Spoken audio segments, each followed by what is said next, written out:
On the move. We're live. Live from Las Colinas, Texas. And the show must go on.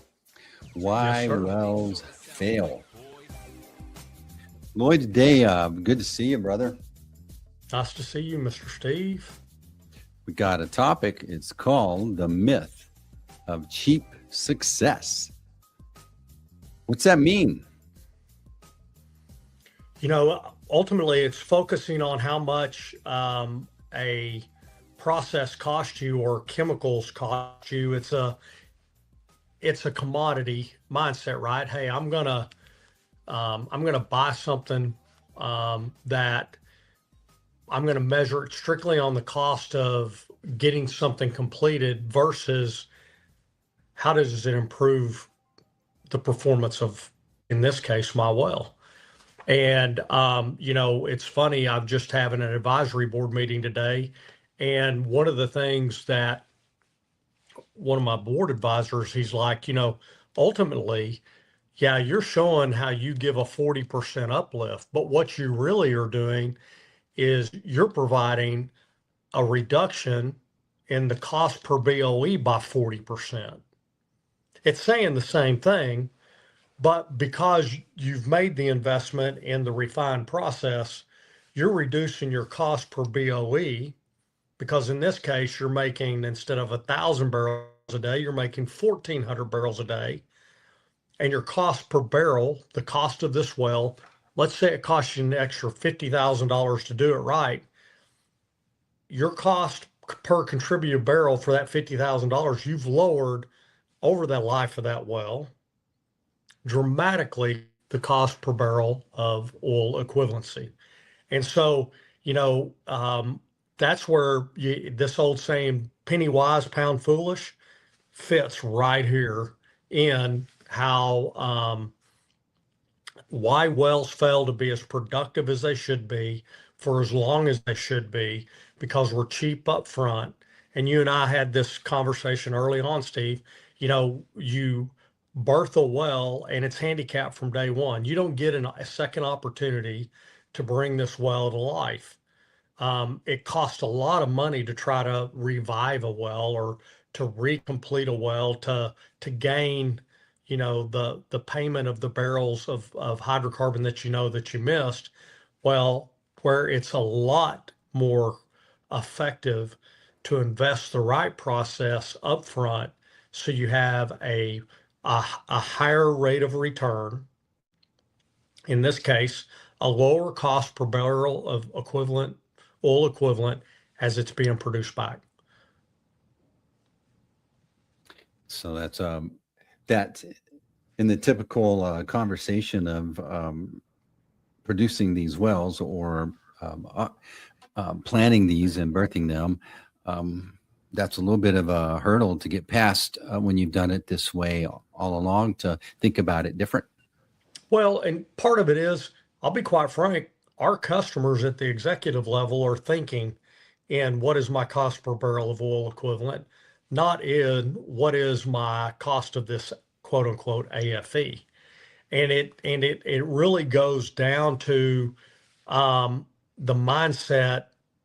If what we do is considered a commodity, then it's okay to measure it on the cost, right? You're just replacing one thing with another. But when you have the mindset, or as in our case, the whole reason our company exists is to improve the profitability of our customers. I never want to be a commodity. I never want to provide a commodity solution. There's so many other people out there in the world that will do that. Our goal, our focus is to increase their profitability, which means we've got to reduce their cost per barrel of oil equivalent in how much they're spending on the return of hydrocarbon that they're getting back from the well. And guess what? We do that in spades. We do it not only from the perspective of when you're looking at the investment cost, the capital cost, the AFE cost of a well, but then secondarily, over the life of the well, we reduce by up to 80 or 90% the lease operating expense tied to processing greenhouse gases, which would be H2S and CO2, because we mitigate those upwards of 90% per well. And so, you know, that's the problem with it. But part of it is I'm going to take responsibility. I've been a poor communicator of this value, and I'm still having to learn how to communicate it at every level within an organization, because it's not the completions team, it's not their fault that they're focused on their AFE. That's been their direction. That's what the boundaries that they have set on where they're to spend their money, right? Our job is to make sure that at every level there's a congruent understanding of the value for the investment they make when they utilize Refine's process, the Pathfinder process. So we got a little bit of bandwidth issue, just a little bit. So bear with us, team. You're coming through loud and clear. You're just a little fuzzy on the visuals, but when you say AFE, what does that mean to me? It means authorization for expenditure. So companies, when they're going to drill and complete a well, they put a budget together, and their board or their executive team gives the engineering, the drilling completion team a budget to expend this much money on bringing a well into life. Okay, and so when they're considering the refined Pathfinder process, that's you have to look at it a little bit different. What you do, and here's the really cool thing: used to, our process was between $50,000 and $70,000 more per well equivalent, but we've become so much more refined in what the well needs. We're able now to deliver this highly technical, geology specific solution for the same price of comparable chemistries that would be going into the wellbore. We just know why we use what we use and how much we use. The other companies out there, they have to guess at it. They don't have a method to measure and then to mitigate the production of CO2 and H2S, and we do. Only company in the world that has that. And the result of being able to mitigate, suppress, is your wells over the life of the well produce 40% more. And this is measured over a 36-month period, the first 36 months of the well, hands down every time. And that's exciting. So we have here, I'm putting it up now. It says breaking down the real world math. Go over this for us, would you? Well, so again, we had talked about that AFE, and historically, to use our process, it was going to cost, quote unquote, $75,000 more to provide a well that's going to keep its promise. And over 36 months, the wells that do not use our process produce $4.5 million less than our wells do in that same time frame. So that's how you lose it. I'm not going to invest the 75,000, which is going to result in me losing $4.5 million over 36 months. So I was just thinking about it. If I was to take $75,000 and invest it and then get a return, or you have 4.5 million to show after 3 years, what's my percentage of rate of return?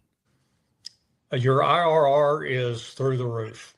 Well, it's ultimately greater than 40%, because the impact on that is it's a compounded impact.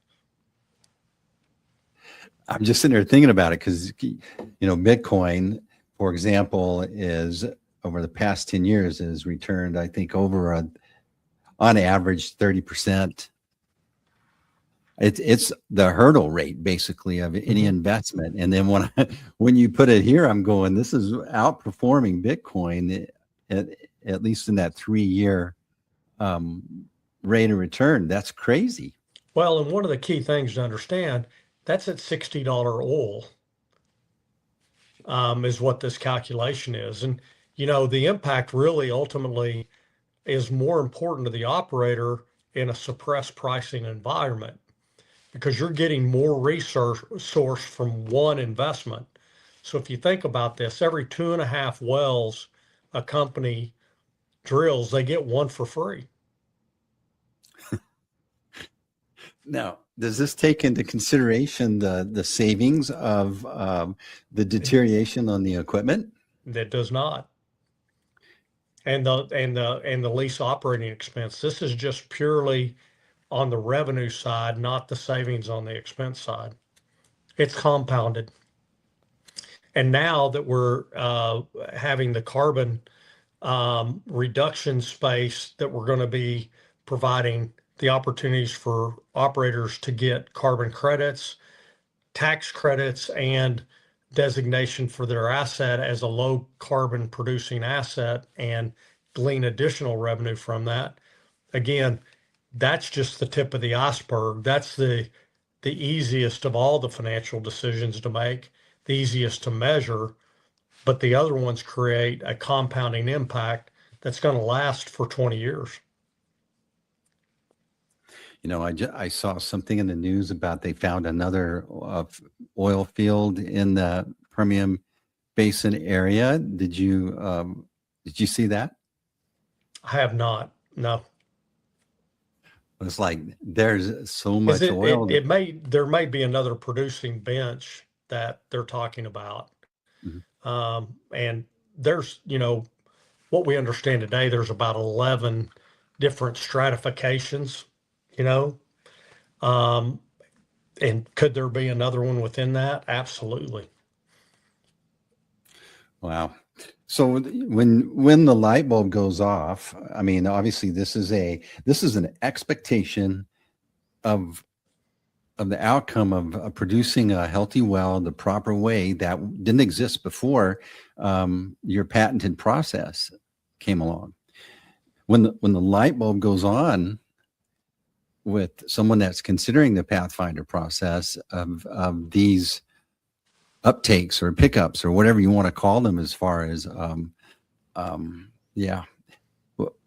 what do you see on their face when the light bulb goes on? Well, first and foremost, let's be quite fair. There's been a lot of promises, and we've talked about this before. So the first is, okay, I'm going to give you trust up front. It's intuitive, it makes sense. Having the patience to measure it longer than 100 days, that's one of the challenges, because this is not something that you get your immediate satisfaction or within the same time frame that historically judgments have been made on whether a process was successful. But that's the beauty behind the statistics that we have on a couple of thousands of wells now that we have in comparison, that every time we get to see at about 9 months, our wells have pulled even. And over this 36-month time frame, which is what you just showed, that $4.5 million difference, that is a true 10 well comparison on average that we have. And so it's not a quote unquote get rich scheme. It's about a sustainability. It's about making something that lasts a long time. And, it's funny. I had a washing machine. The first one was given to me by my mom and dad. That thing just gave up the ghost about 8 years ago. It was almost 50 years old. And then this thing called engineered obsolescence came in, and everybody now expects things not to last. Well, that's to some degree what happens with wells. We become accustomed of them not lasting near as long. not providing the resource. And we don't believe in the mindset of obsolescence. We believe in the mindset of longevity. Yes, thinking we're moving from this scarcity mindset to an abundance mindset. I'm noticing that theme in with AI, and all you're doing here, Lloyd, is you're bringing a legitimate business process into downhole. Basically, what used to be this invisible place that you just guess. Hopefully, we put the right product downhole, and we'll get what we get. And here you are, you're bringing a predictive process based on a big sampling of data. You don't only have the patent, but you got the numbers behind it to back it up. That's right. Exciting. It is really exciting, and it's fun to be able to have the conversations that we have here, but also to be able to go in and make a promise. That's the one thing. I met with an operator last week, and I'm so confident, and I'm not going to put the reputation of myself and our team out, but we guarantee you follow this process, your well's going to be better. Day in, day out, over time, this is going to be a benefit. And who in the world can guarantee that? Right. And who has a patent behind that?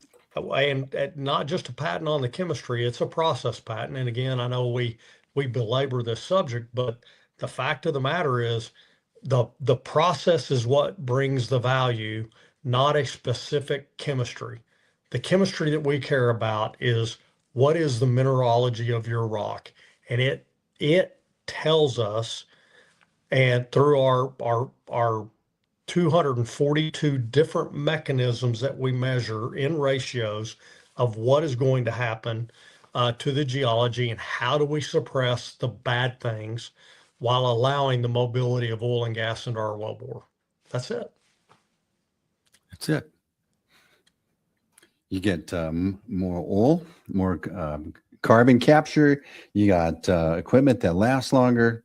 And then you get to take advantage of whatever carbon credits or carbon abatement that. There you go. You got the word right. Yeah, because we're not capturing anything. We're leaving it in situ, right? We're abating it. And, I had a conversation today. What does that mean? What does abatement mean? And it's just like if you've ever had to go unfortunately do any kind of asbestos abatement. One of the things, you can abate it in place. And what that means is you seal it off and you don't allow it to enter the airspace, right? Well, that's what we do through our process is we mitigate the dissolution of CO2 from the geology, and we leave it in place. We abate it so it never is produced over the life of the well. And, that's exciting. And you and I have had the conversation, right? Mm-hmm. Making sure we understand how to communicate this effectively. And we have a phenomenal abatement process. All right. Well, this is, we're going to wrap this up a little bit earlier than normal because we've got a little bandwidth problem, but I think it's been pithy and powerful. Let's say someone's been listening to you, Lloyd, and they want to know what this looks like in their situation. What's the best way to go about this? Well, they can reach out via email or first and foremost on this platform at Refined, see Lloyd B, or my email address, lloyd.brown@refinedcompletions.com, or go to our soon-to-be newly refreshed website that is going to communicate the things we talk about here, refinedcompletions.com. All right. It's clear. It's on the way. It's patented. And there's a promise behind it. So connect with Lloyd, and we'll see everyone on the next episode of Why Wells Fail. And that's a wrap. Thanks, Steve. Thank you, Lloyd.